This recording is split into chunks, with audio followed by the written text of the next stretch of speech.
Have you ever indulged in something that you knew was not good for you or would hurt somebody else? I mean, like just a little bit too much of that decadent chocolate or mac and cheese or beer. Or you were going to stop smoking marijuana, but you just had to keep indulging. Hi, my name is Akila Karanja, and welcome once again to the Emancipated Gospel, an African American struggle for spiritual liberty. This is a study, and if you have not already, please subscribe to our channel. Share this, and if you like it, like it.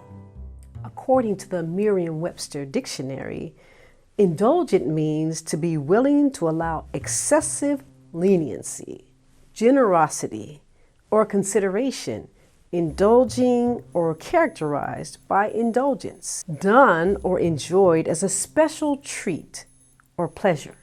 Indulgent desserts are an example of indulgence. Now, when we think about being indulgent, we might think about leniency or being gracious with our children. But have you ever thought that indulgence could destroy you? The word indulgent has Latin roots, and it actually means to be kind, tender, fond. And when we think about all of these things, we think about love. But when it's talking about the self, to give oneself up to be addicted, indulgent, allowing oneself to have free reign, or allowing oneself not to be reined in, indulgent. Is God indulgent? So indulgence is the practice of leniency, fondness, and kindness toward someone who has broken law. It is grace, a type of grace, not God's grace, but the grace of the indulgence. The concept of indulgence allows for penitence for sin. Penitence means the giving of something or the payment of something for forgiveness of sins. That's actually what indulgence means, the origin of the word indulgence, and it comes from a Christian or the church term. So when we look at indulgence, it has to do with allowing oneself to do what one wants to do, i.e., sin against the self and others in order to gratify self, but not just that. To be given license to do so by an authority other than God.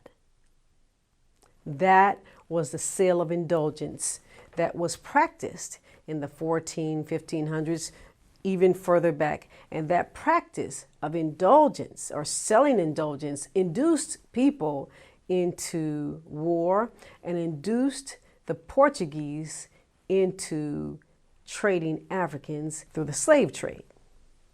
Indulgences require the thought that righteousness comes through the law, meaning there must be a payment for sinfulness or for wrongdoing. So righteousness comes through law.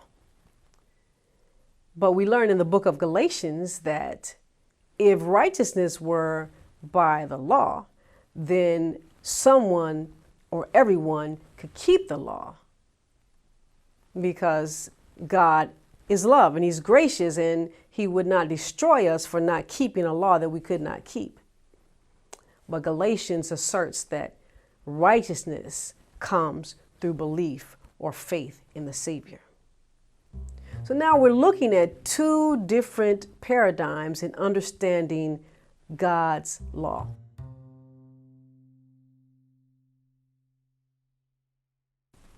According to Online Etymology Dictionary, indulgence comes from the mid-14th century, and in the church sense, it is a freeing from temporal punishment for sin, remission from punishment for sin that remains due after absolution.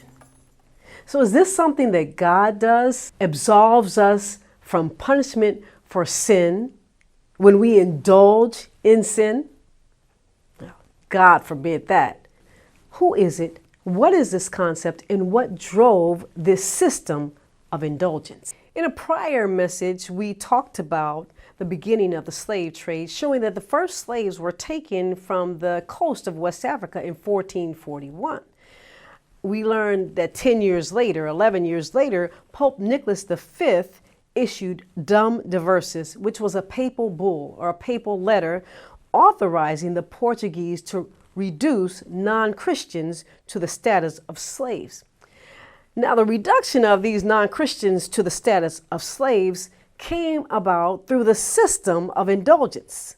And this is the writing, this is how it was worded. We grant to you full and free power. We are indulging you through the apostolic authority by this edict to invade, conquer, fight, and subjugate. Question, is God indulgent? And who gave man authority to induce men to sin?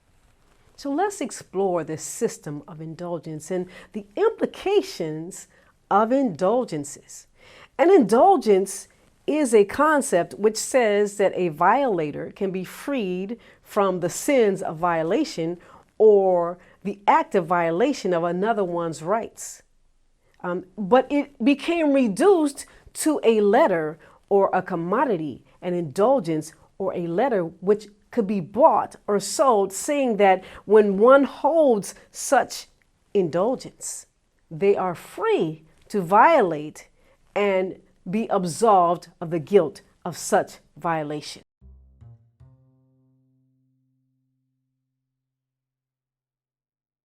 On October 31, 1517, Martin Luther nailed a document, the Disputation on the Power and Efficacy of Indulgences, also known as the 95 Theses, to the door of the Wittenberg Castle Church.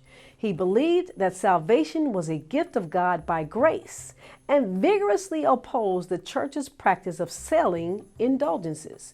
The indulgence promised salvation for the purchaser and his or her dead relatives.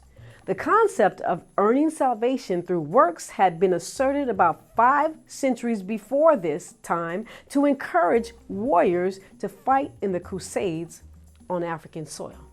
This is the same type of indulgence that Pope Nicholas V offered and insisted that the Portuguese accept in absolution of their sins against the Muslims and the Africans and bringing them in the slave trade. It was in opposition to the mission of a German Dominican monk named John Tetzel that Luther posted his 95 Theses. Tetzel sold and preached the human doctrine of indulgences in Germany to lavishly repair St. Peter's Basilica in Rome. Tetzel would put up a big red cross and a heavy iron offering receptacle next to it. He would say, "Press in now, come and buy while the market lasts. Should that cross be taken down, the market will close.